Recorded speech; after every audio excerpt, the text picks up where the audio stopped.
Hi, my name is Don Perry. A lot of people call me Santa. I'm not quite sure why. Today we're going to learn how to fix a water heater that no longer heats water because of a broken pilot generator.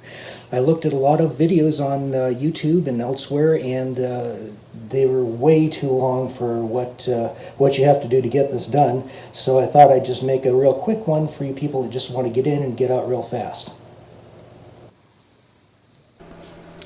For reasons unknown to man and woman, hot water heaters tend to go bad in the middle of the night, so that when you're trying to get ready for work and you're under pressure, you don't have any hot water to get dressed or take a shower in the morning. I'm not sure how it knows, but somehow it does. So when this happens, 9 times out of 10 it's going to happen during the night, and you're going to have a very unpleasant morning.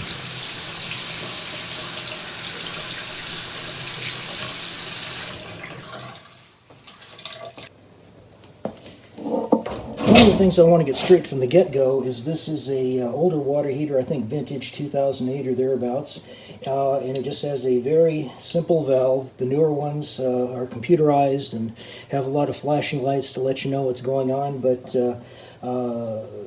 most of the time, when these stop working, this is all that's wrong with it is the pilot generator, so you don't need to go out and buy one of the new fancy ones. So first thing you do is you turn off the gas, and you turn off the valve to this off position, and then you take out this whole assembly. Now a lot of times guys are going to tell you that you just have to remove the pilot generator. I like to take the whole thing out just so that you can at the same time inspect what's going on and see if there's anything that needs replacing. And it is very simple to do. Another tip, use the correct wrench. Don't use adjustable wrenches if you can help it, because they don't work as well.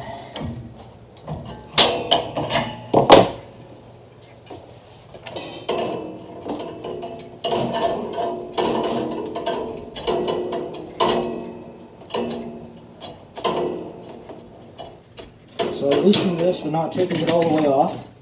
Then I'm going to loosen the pilot generator tube.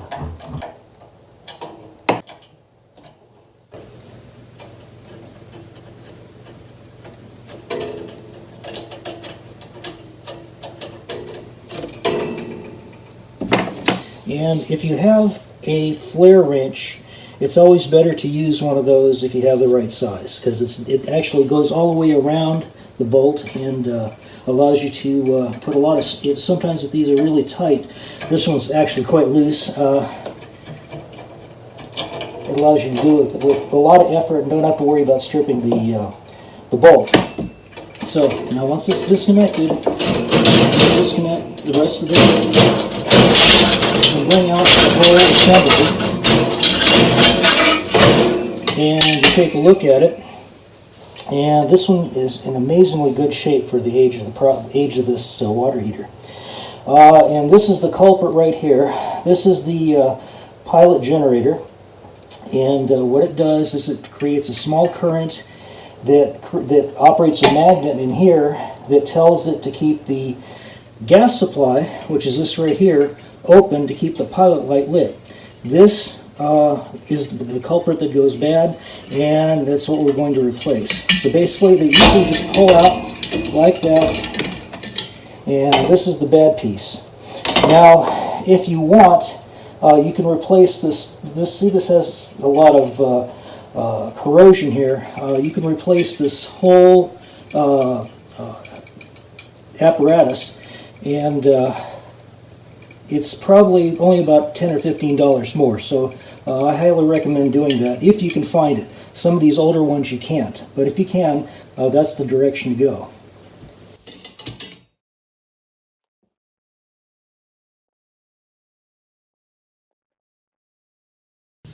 Well, I'm back. I went out and I purchased the correct part for this. It was about $12, including tax, and in California, which is 10%. So anyway, this is what is supposed to go in here.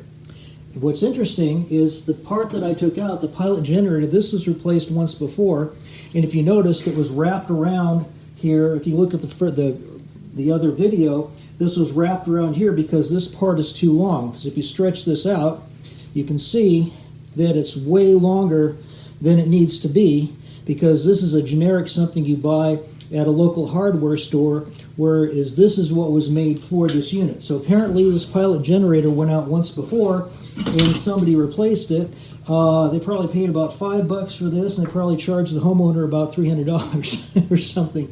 But anyway, that's why I said earlier it's very important to get the right part, because it just fits. Plus, everything's new and you don't have to worry about it. I just want to go over with you one more time on how these aftermarket pilot generators aren't really that great. So stick it back where it was, and see the way it was installed, and the only way it would work is if you wrapped it around the gas supply line, and by doing that it took up enough room to make it line up. So again, get the right part, you'll be a lot happier. So we removed the old one using a nut driver. It has a slot for a screwdriver, but a lot of times they're too tight for that to work, so I always try to use the right tool, which is a nut driver. You install the new one. There's a little tab that you insert that keeps it in line, so that when you put the screw in, it stays in one spot. So we'll tighten that up.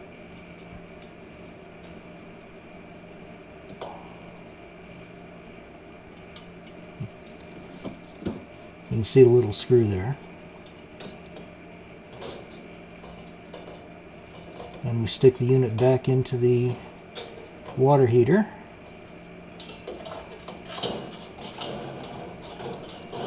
And then we tighten up all the connections finger tight.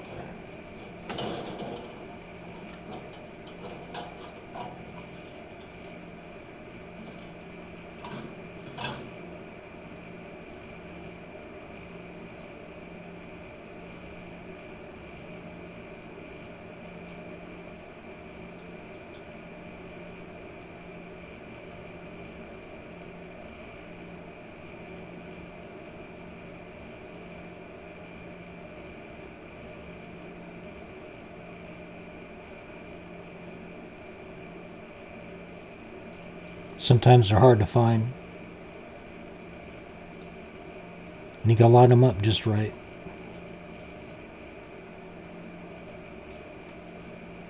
For some reason this took me a little longer than usual.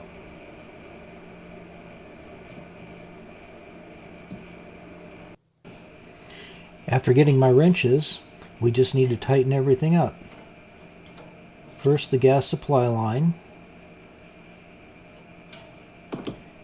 then the pilot generator. Again, make sure you use the right wrenches. Don't use adjustable wrenches, they just don't work as well. Then the pilot gas supply line, which has a little bit bigger nut, for which I'm using a flare wrench, which like I said before, make sure that you don't do any damage to the nut if you have to put a little more torque on it. And then we align the pipes, and we're ready to go. So let's move the camera so we can get a little bit better look.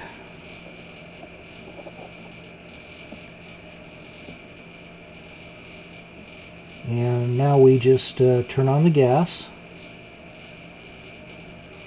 We turn the knob to pilot to light the pilot. Make sure that the button is in the spot on the dial there where it can be pushed all the way down. Then we take a lighter, and while holding down the red pilot button I just showed you, we go ahead and light the water heater. And you can see the pilot lights glowing there, and right now it's heating up the pilot generator, and we want to hold that down for about 30 seconds. And if we did everything right and when we let go, the pilot will stay lit. In which case this one is.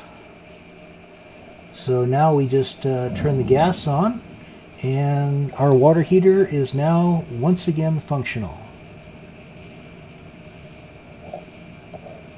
So all we have to do now is put the cover back on, make sure the tubes are nice and straight and aesthetically appealing.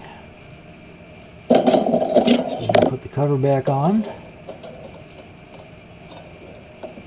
And we now have a fully repaired water heater.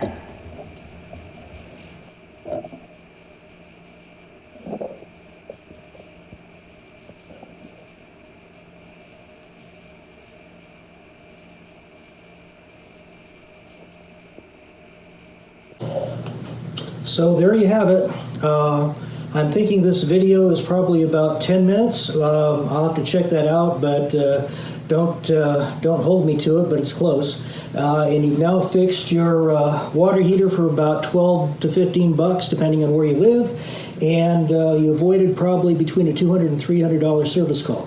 And it's a shame that people can be taken advantage of that way, but it's the world we live in.